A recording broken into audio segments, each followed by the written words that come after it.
Hello, team, and welcome to another ATP Geopolitics video. Myself, Jonathan MS Pitts. Ukraine War news. No, it's not. It's a Ukraine War update extra video, giving you extra tidbits and nuggets to get your teeth into to give you greater understanding of the war in Ukraine. I'm going to revisit an old topic that I think is important. I'm going to be, in fact, going over some sources I've already previously gone over. Uh, Again, because I think it's a really important topic that comes up time and time again. Uh, and I'm going to use Vivek Ramaswamy as a segue into that topic of US aid and how the funding is calculated, so on and so forth, and what and whether the US is getting a good bang for its buck.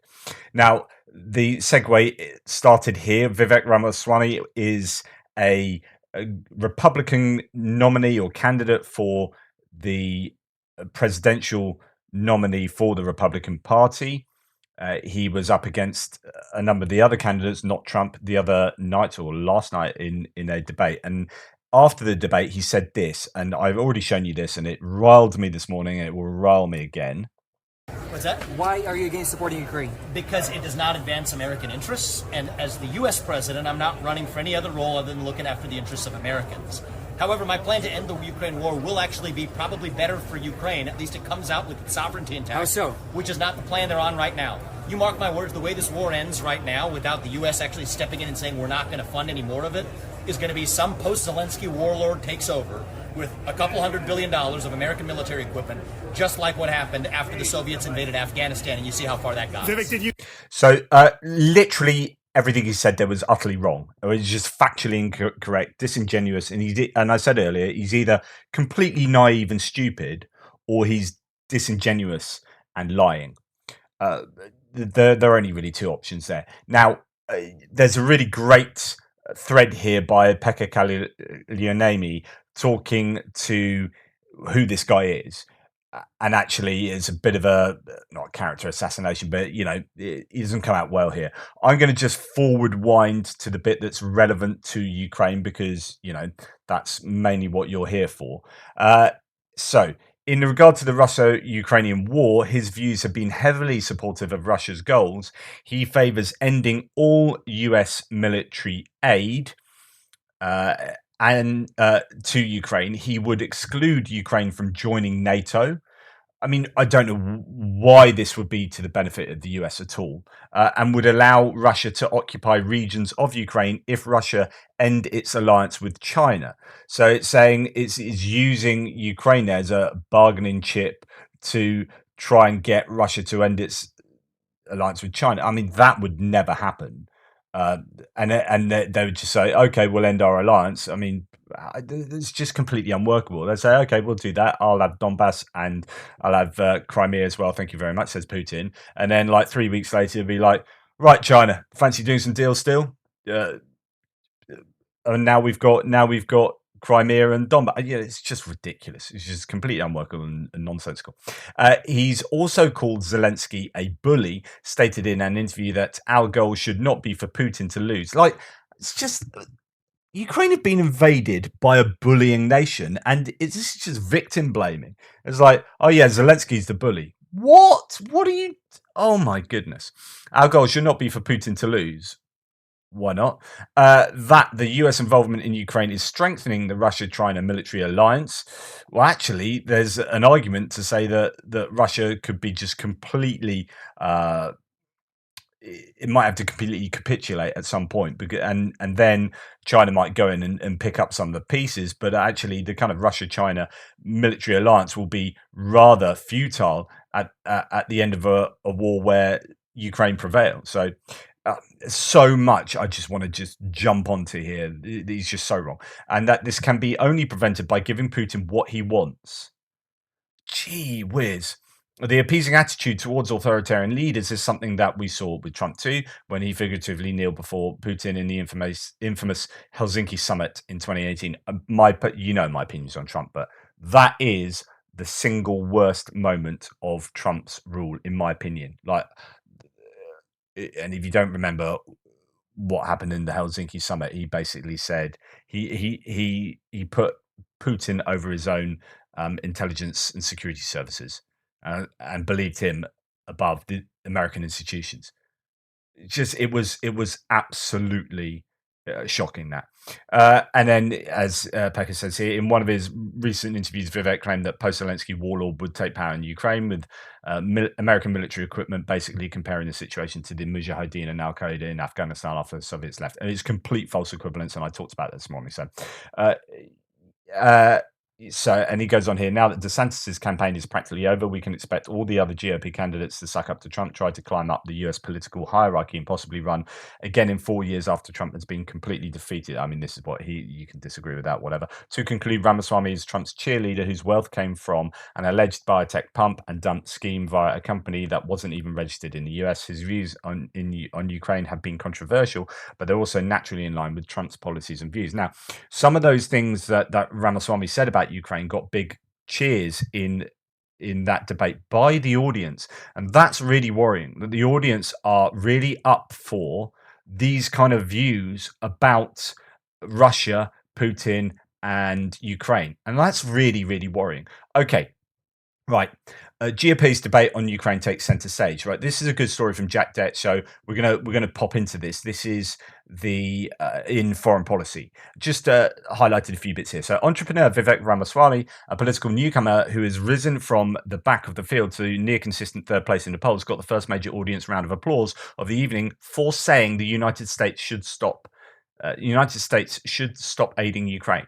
That gets a massive round of applause. This is a problem. Now, I know the audience is going to be a very particular audience, a very particular demographic that's not representative of the US in general, but this is a worry. A quote, "We are driving Russia further into China's hands," he said. Prior to the debate, Ramaswamy had... So what, you should just let Russia invade countries and do what they like and kill people and murder and rape and all this kind of stuff. We should let them do that, because if we don't do that, then... we'll drive them closer to China. It's just, they're so problematic. Prior to the debate, he had called for the US to allow Russia to retain control of some of the parts of Ukraine it has occupied militarily in exchange for Moscow cutting ties with China. As I said, never happened anyway. With Ukraine's counteroffensive flagging, support for Kyiv has become a major wedge issue inside the GOP. Last week, the top defense expert of the influential conservative Heritage Foundation think tank left the organization after being blindsided by an op-ed written by the organization's president, Kevin Roberts. In his piece, Roberts blasted members of Congress for prioritizing Ukraine aid over the hurricane disaster relief. The article earned the indignation of the public fact check from X, Twitter, the social media platform formerly known as Twitter. Right, I shared that with you, and I said that Heritage Foundation essentially lied here, and they have been called out on this. But this is what people are sucking up. So Biden gives $700 to the Hawaii victims, but he took $900 from them and sent it to Ukraine. And we're going to look at how Ukraine gets funded, and it's not like that. On the left is Kyiv, on the right is Maui. Then this was called out publicly. Funding for Maui comes from local and state and tribal disaster reserves, Department of Interior and FEMA through DHS. These funds are earmarked specifically for natural disasters in the US. Old weapons systems and or financial aid is not from domestic coffers. So this is just that's a disingenuous claim from the Heritage Foundation, and luckily has been called out, but people still will suck that up. Right, back to the foreign policy piece. But more mainstream conservative voices believe the framing that Ramaswamy, Roberts, and others are posing is all wrong. Quote, "My opinion is you can't treat assistance to Ukraine like it's a gift or charity." This goes back to what Ramaswamy said. It's like, he's like, as if the US has gone to, and I said this earlier, as if the US has gone to Ukraine and said, here's a load of money that otherwise would have gone to hurricane victims or the wildfire victims. Here's a load of money from the US people, and we're giving it's just giving it to you as a charity. That's how magnanimous the US is. Thank you very much. No, the US is sorting out military assistance and humanitarian and political assistance to, financial assistance to Ukraine. It's sorting that out because it's to the benefit of the US. Otherwise, they wouldn't do that, right? Let's be a little bit cynical here, because in reality, supporting Ukraine against Russia is in the US's geopolitical strategic interest. Massively And we'll talk about this in a second. I mean, it's just huge, and like to think it's just some kind of gift is just ridiculous. Okay, as he so that's what Mark Montgomery, a senior fellow at the Foundation for Defense for Democracy, said. Quote, "This is about US national interests. We have to meet aggressive authoritarian behavior against beleaguered democracies at the point of friction, not step back and say, at the next line, we'll do something." Ramaswamy's position also put him in hot water with the rest of the GOP field on stage on Wednesday, most of whom believe that the US is getting a good bang for its buck for giving US guns to the Ukrainians and thereby degrading the Russian military. Quote, "We will be next," said the former New Jersey Governor Christie, who recently traveled to Kiev to meet with Ukrainian officials. Former Vice President Mike Pence tried to channel Ronald Reagan's peace through strength mantra as the attacks on Ramaswamy continued, calling out Ramaswamy for having, quote, "a pretty small view of the greatest nation on earth." Under fire from the South Carolina Governor Nikki Haley, who accused a political newcomer of trying to side with the murderer in Putin, Ramaswamy tried to tar the rest of the stage as George W. Bush-era neoconservatives beholden to the defense industry. He said, "I wish you luck in your future career on the board of Lockheed or Raytheon," Ramaswamy told Haley. But Haley, who served as a US ambassador to the United Nations under Trump, fired back quickly, "You have no foreign policy experience, and it shows," Haley told Ramaswamy in one of the biggest applause lines of the night. So there were some people applauding that approach. So obviously a bit of a split in the audience. Right. So that is in the foreign policy. I'm going to now go to a couple of quotes from, or a few comments from one of my threads yesterday. Says Nigel Dawson, I don't know if this is a Russian troll, as someone says below. Wait, why is the US obligated to give anything to Ukraine? Any aid? Any help at all? No one talks about the cost to the taxpayer, the real cost. So this, I'm going to call this out. There is a mass. Why should they help? There's plenty of reasons the US should help, and we'll go through some of these. And no one talks about the cost of the taxpayer because it isn't the cost of the taxpayer you think it is, or at least you're trying to claim it is because you're some kind of troll trying to upset the apple cart. Money is taken from them, no it's not, or borrowed in their name and given away by the tens of billions. It's way more complicated than that.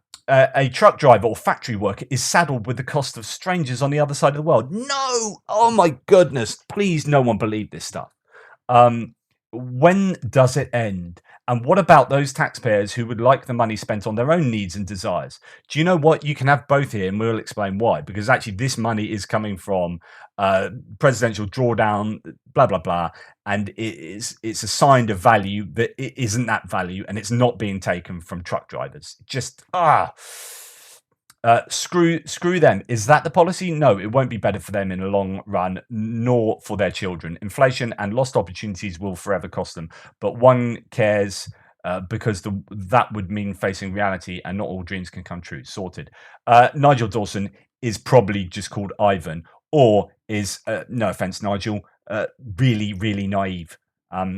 Then MK Viking says, because I said, completely incorrect. You have little idea of how the military aid funding works, I'm afraid, particularly the drawdown packages, as I've explained many times before. M. Viking replied to me, "Are you saying we just give equipment? Are we not funding the Ukrainian government, pensions, teachers, civil servants? You can't just...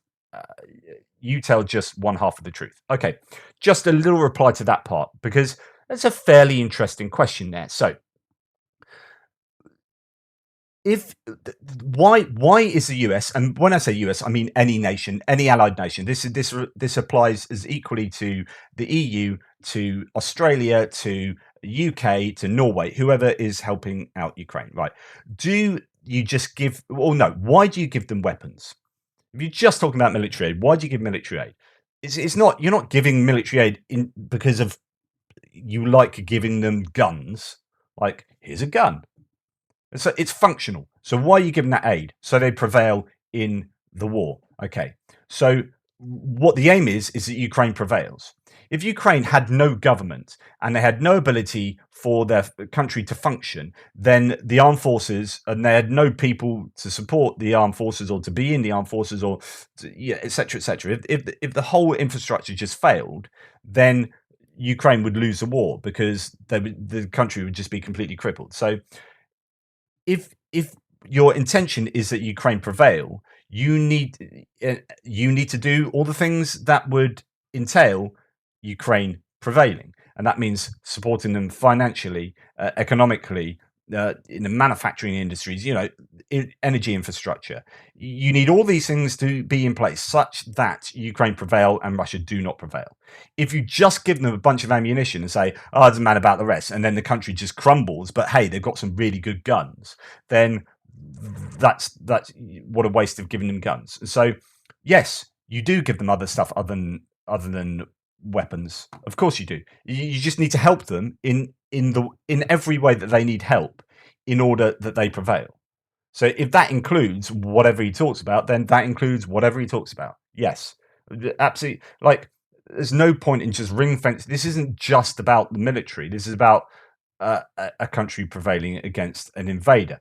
Now, primarily, that's obviously going to be militarily, because that's what's going to more obviously win the war. But there will be an awful lot of other stuff, and then you get the EU involved in kind of rebuilding the EU, European Bank of Reconstruction, and all this kind of stuff, and other nations getting involved in reconstruction and energy infrastructure and all this assistance. You've got to remember there's an awful lot of strings attached as well. There will be loans going on that will need to be paid back. There will be an awful lot of institutions and organizations and countries that will have a finger in the Ukrainian pie. That'll be like, we'll give you this, but we expect down the line to be able to have access to this or do that, or etc., etc. Now, that may sound unfair, but there's no such thing as a free lunch. And if Ukraine want any chance of prevailing, then they need to kind of do those deals, right? It's just the nature of the beast. It's not like everyone around the world is going. And this goes back to the point, like, why should we be giving all this stuff? He says, you're not just giving all that stuff. It's not a charity, right? This is in the interests of the US massively. Otherwise, they wouldn't be doing it. It's obvious. And so therefore you're either naive or you're disingenuous because you're a troll. Right. Okay. So now let's go on to these are some old sources that I've gone through. This is from January this year. I've already been through this before, but this is from the Wilson. Is it the Wilson Center? Yes.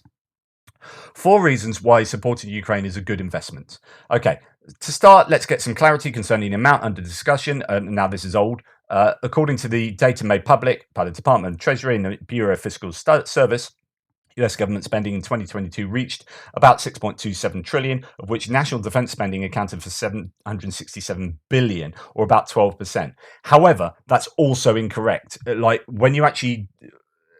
So I think it's in one of these CSIS pieces, talks about actually funding is a lot more than that, but it's just not accounted for. And the US government doesn't admit how much money is truly spent.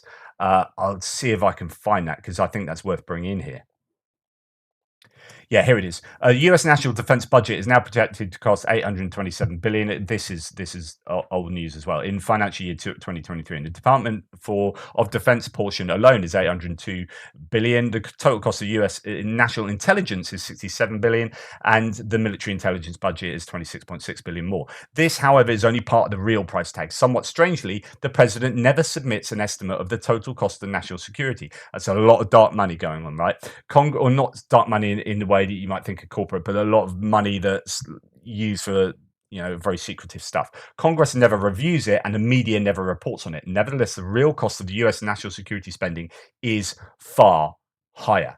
So I just thought that was worth bringing in there. Anyway, to go back to the Wilson Center piece, according to a recent research briefing on military assistance to Ukraine published by the UK House of Commons Library, the largest line item was $18.6 billion spent on military assistance for Ukraine since February 2022, or about 2.5% of the US defense spending.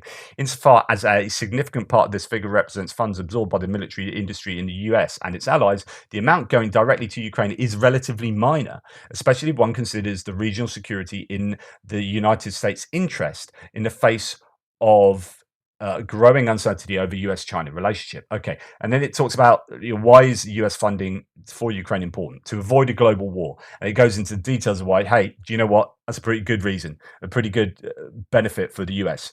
To strengthen the US international position, to improve the image of the US, and so on. And it talks about all these kind of reasons as to why the US should be supporting and sending Ukraine such assistance. And it goes to talk about why is the US obligated to give anything to Ukraine, any aid? This is why. And actually, you can go and look at it in much more detail. Now, before we do go and look at that in much more detail, let's just talk a little bit about the aid, because there's this kind of like idea that the US gives everything, no one else gives anything, and the US gives way more. And in real terms, the US does give a load, and absolutely brilliant, and thank you to the US. This is not at all a criticism of the US in any way, shape, or form.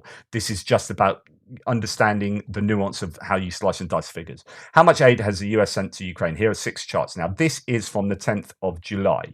So this is still out of date a little bit, but it's fairly new. So the US has given an awful lot in lots of different ways. Humanitarian, although not so much. Other nations kind of are doing more of that.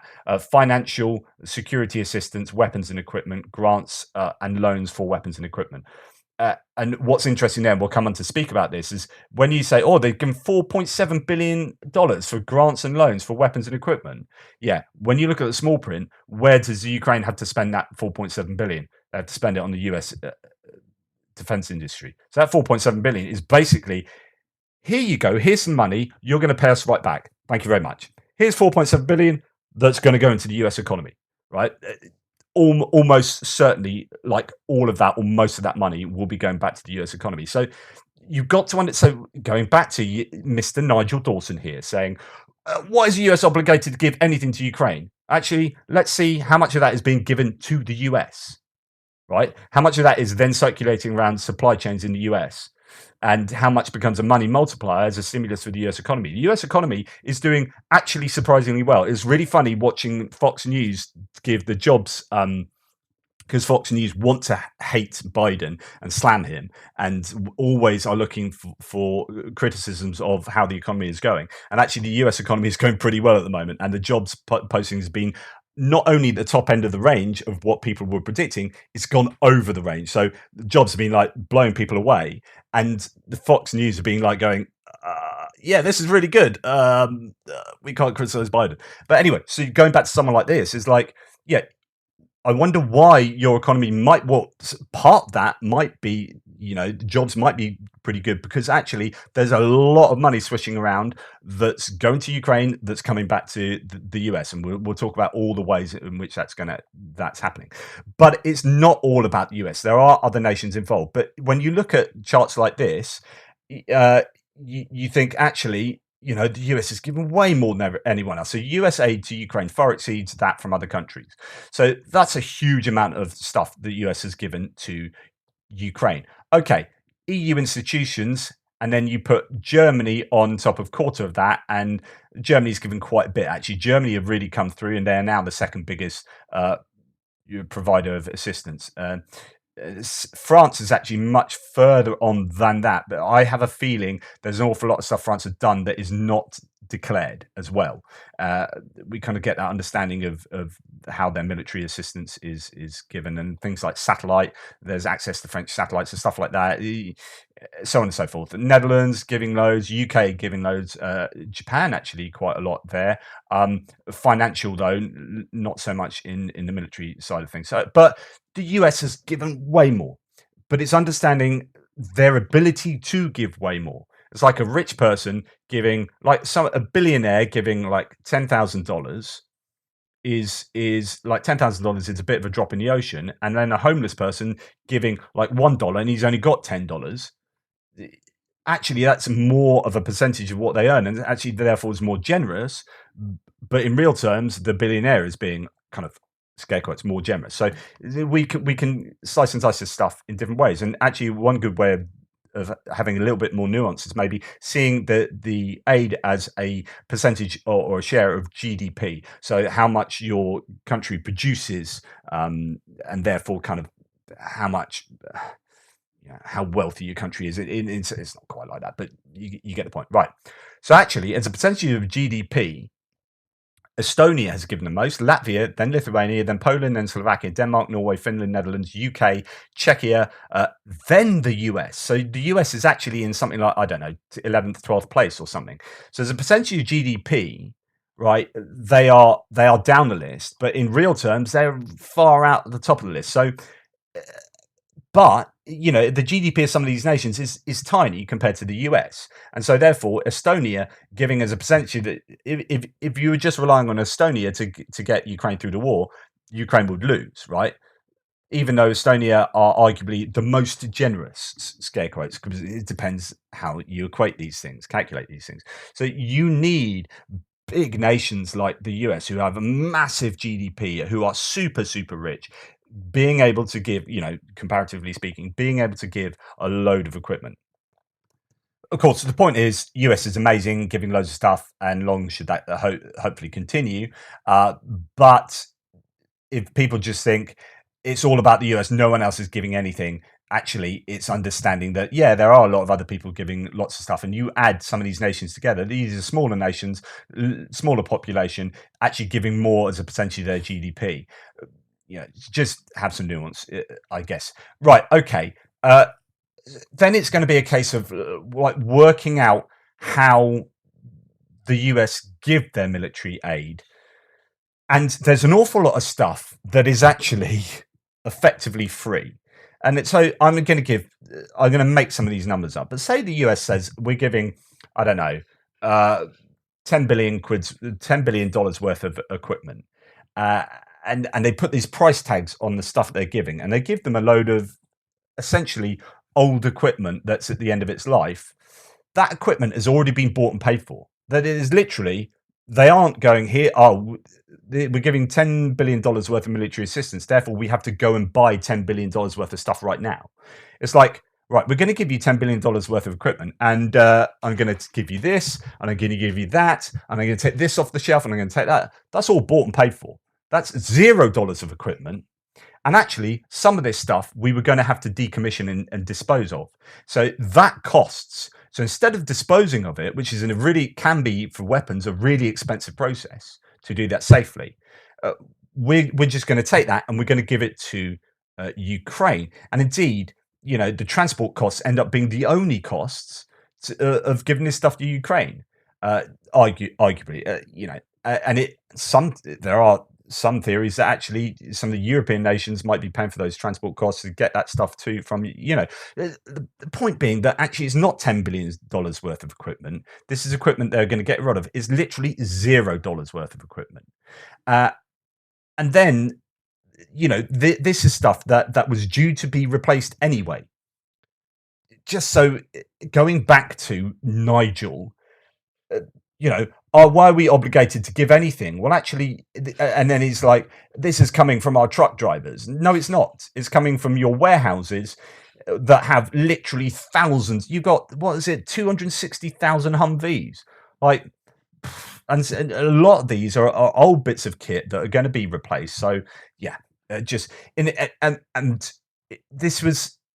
is so much the case that actually the US is not $3 billion, $6.2 billion worth of error in how they account this. So as Al Jazeera says here, of the first error, then there was another error, 6.2 in the end. In many of the military aid packages sent to Ukraine, the Defense Department opted to draw from existing US stockpiles of older existing items because it could ship them more quickly, officials said. The accounting error was a result of assigning a higher than warranted value on old weaponry than was taken from these existing stocks. Just like it's money moving around, and it's not really like, oh my goodness, it turns out that $10 billion worth of equipment, which was free anyway, should have been was actually worth $4 billion on a sheet anyway. So we've now got another $6 billion we can give, even though it's all just pretend money, just moving stuff around on sheets, really. It just, yeah. Okay, let's now go to a couple of articles I previously shared with you back in whenever it was, from the CSIS. Now, remember, these are old articles now. So US aid to Ukraine, an investment whose benefits greatly exceed its costs. And this is from Anthony Cordesman. So He said much of the rising US opposition to continuing aid to Ukraine does, however, come from only considering its cost and ignoring the strategic benefits it provides to the US. So, and that's bearing in mind that those aren't the costs that people think they are anyway. But anyway, nonetheless, let's move on to this idea. It is developing because too much of the reporting on the Ukraine war ignores the fact that the US has already obtained major strategic benefits from aiding Ukraine, and that such aid is one of the best investments the US can make in competing with Putin's Russia and in advancing its own security. Focusing on a price tag of aid instead of the value of what it buys ignores the fact that the war in Ukraine has become an equivalent of a proxy war with Russia, and a war that can be fought without any US military casualties, that unites most of the world's democracies behind a common cause and deeply punishes Russia for its act of aggression and strengthens every aspect of deterrence. It ignores the fact that costs of such aid are low in grand strategic terms and seem likely to be far lower than the cumulative cost of the fighting to save an Afghan government that never began to approach Ukraine's unity and national commitment to defend itself. It not only ignores the moral and ethical commitment the US should have to every other free nation, but it also ignores the fact that Russia is far poorer from the US and its allies than the US and its allies. It ignores the fact that Russia is already paying far more of its GNP, gross national product, and economy to fight the war in Ukraine than the US and its partners, and that Russia has suffered massive losses of weapons, war reserves, and military personnel. It ignores role. This is a bit of could do with a bit of editing. This it ignores the role that the key allies like Britain, France, Germany, Canada, Poland, other NATO and EU states, and nations outside of Europe like Japan are also playing in providing aid to Ukraine. It also ignores the relative economic cost of such nations in providing such aid and joining with the US in sanctioning Russia. While the level of aid from other states has been much lower than the levels of US aid, and we've talked a little bit about that, most of our European and partners and allies are suffering far more from economic consequences of their support for Ukraine and rising global energy costs than Americans. While inflation in the US reached 7.7% in November 2022, it reached 11.1% in the UK, 11.6% in Germany, 14.3% in the Netherlands. Obviously, these are old figures and blah, blah, blah. Then there's so much more from this article. Without such aid through every month of the war to date, and a decisive early US decision to fully support its allies in NATO and to make its political commitment to support Ukraine so clear, the end result might well have been an initial Russian victory in spite of all the Russian military failings that have now become clear. Without continuing US aid and the same firm political commitment to Ukraine, it could also have been a war of attrition that Ukraine lost rather than won. In contrast, if the US had not provided an initial flood of aid to Ukraine and then continued to provide additional aid in response to Russian escalation, this would probably have created a Europe that lost much of its confidence in US guarantees and extended deterrence. It would also have been a world where economic sanctions against Russia and cuts in Russian gas exports would not have been initiated or sustained. In other words, you would have had a situation where Russia grew in power and grew in bravado, would actually, if I'd rather opposite to what Ramaswamy said, would have closer ties with China,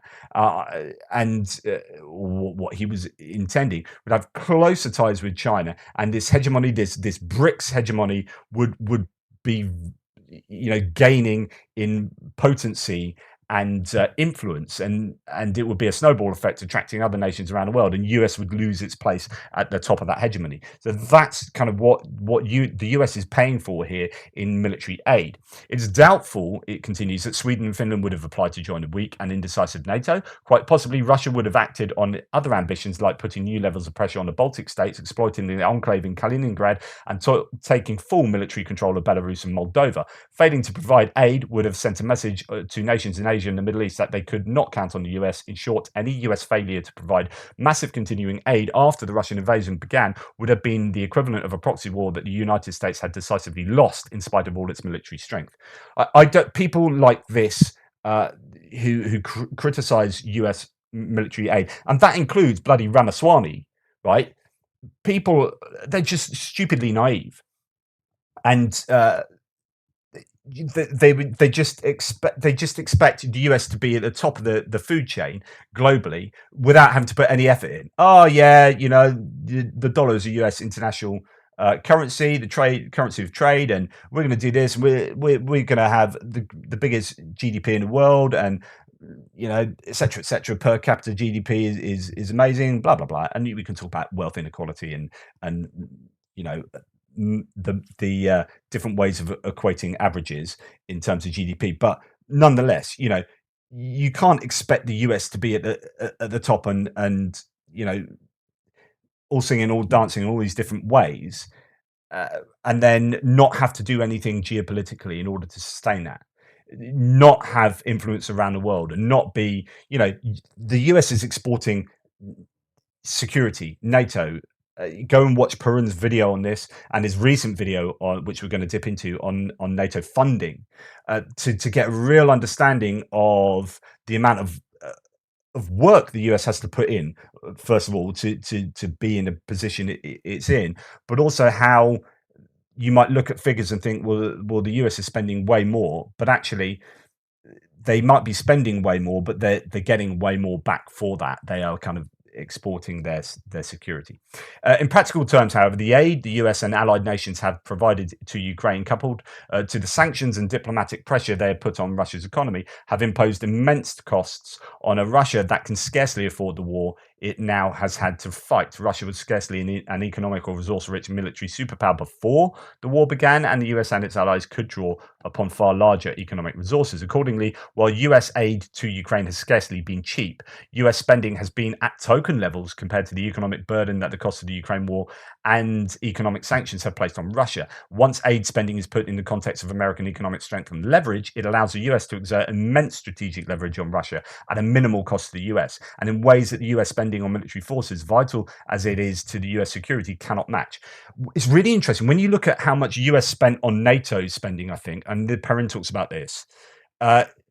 It's less now than it was in peacetime Reagan era, right? When the US weren't involved in particular wars, and it's trying to get these things in context. This is a really good,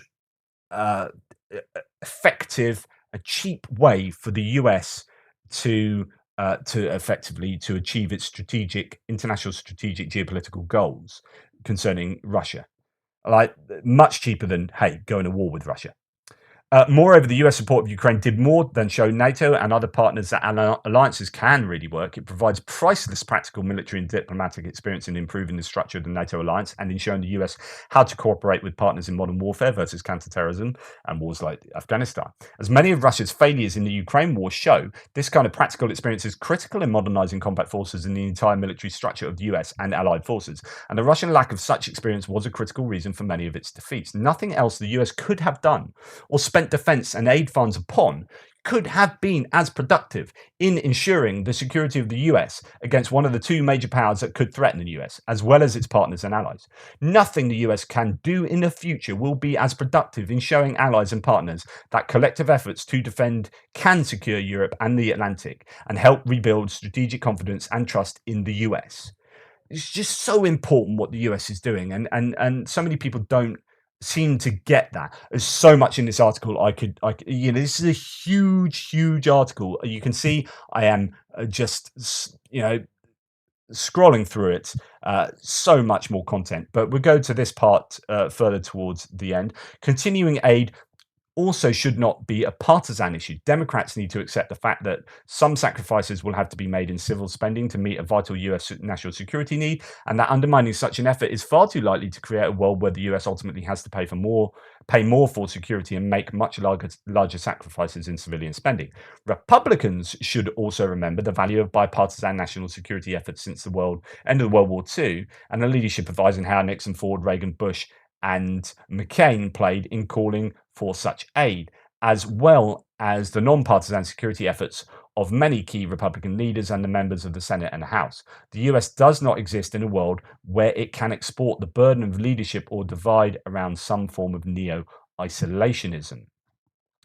So on and so forth. Really interesting article, that. And then there's another one that he wrote, a much shorter article, and I'm only going to dip into a couple of paragraphs, that he wrote in February 2023 this year, Cordesman, for the CSIS again. And he says, and this is talking about going back to the budgeting. I probably should have done this first, I guess. In how you equate how you calculate some of the money, and budget for the military aid. So these totals are the current totals for all current and future funding now authorized and not for the money actually spent to date.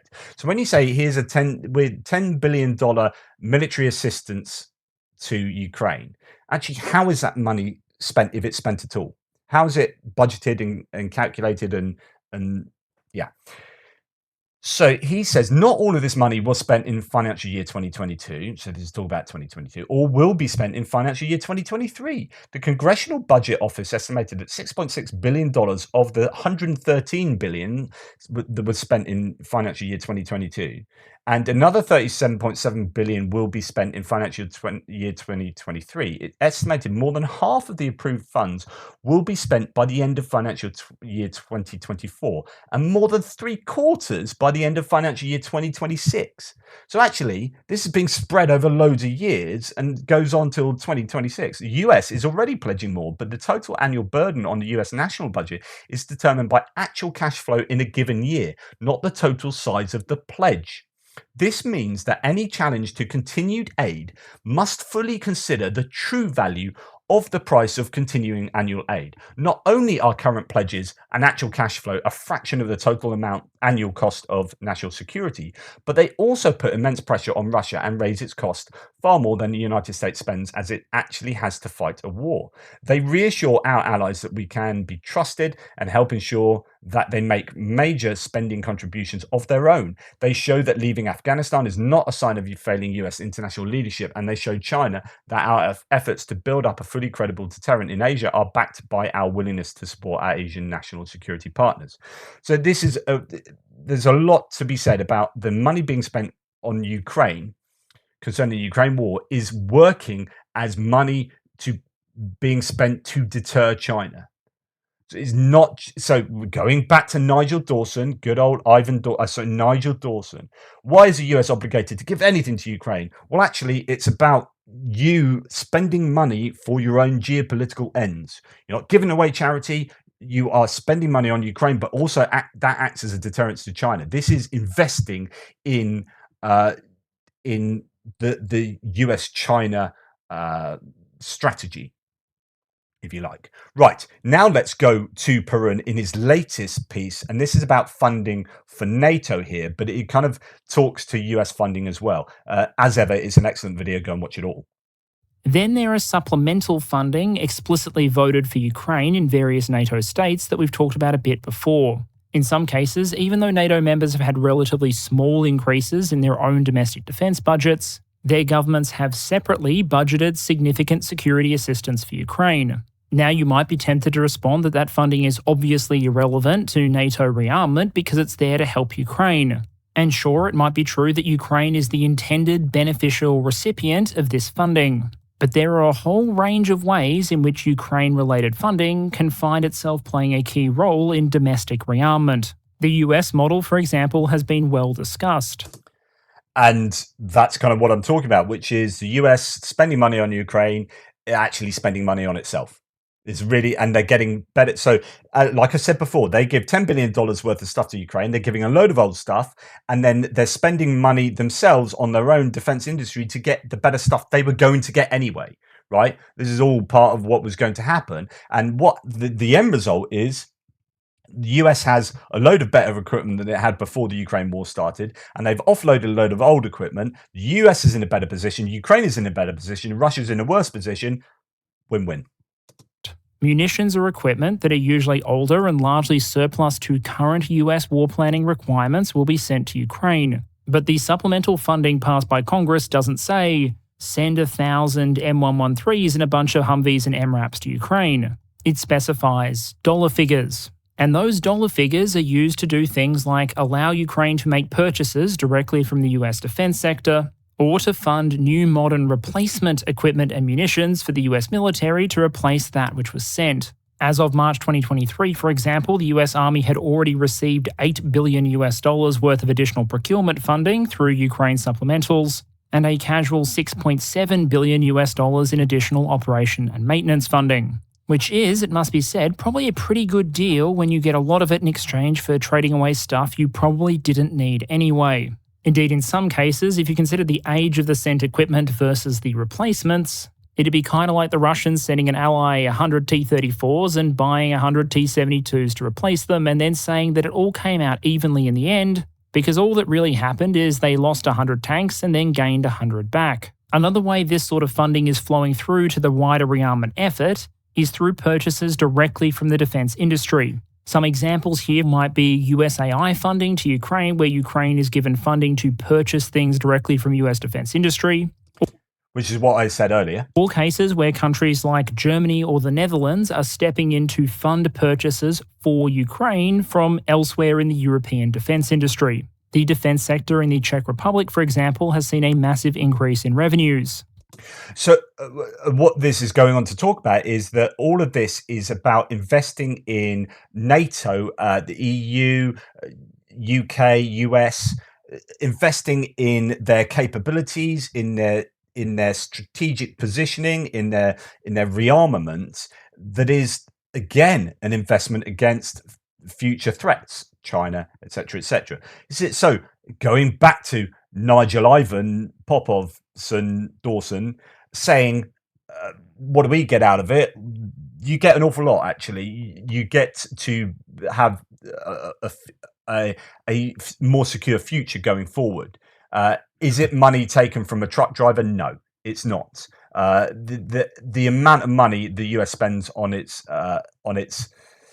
national security is, as we see, over $1 trillion annually. So there's a big old budget, and there's quite a lot of money to really go around there. I would argue.